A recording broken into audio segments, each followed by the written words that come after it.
This is the Lone Creator YouTube. We hope this video helps.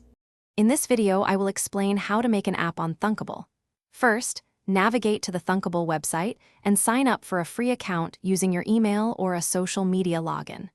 Once registered, you will be directed to your project dashboard. Here, you can start a new project by clicking the Create New App button. Give your project a descriptive name and choose a category to organize it effectively. This initial setup takes just a few moments. Next, you will design your app's user interface using Thunkable's intuitive drag-and-drop builder. On the left, you'll find hundreds of components like buttons, labels, and images. Simply drag them onto your app screen. The Properties panel on the right allows you to customize each component's appearance and behavior, such as changing a button's color or text. You can also add multiple screens to build a comprehensive application.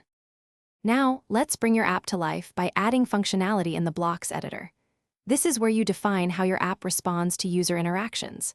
Drag and connect colorful blocks to create event handlers, such as when button 1 is clicked.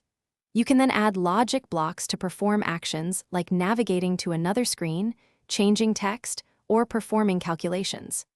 This visual programming approach makes complex logic accessible and fun. Finally, it's time to test and share your creation.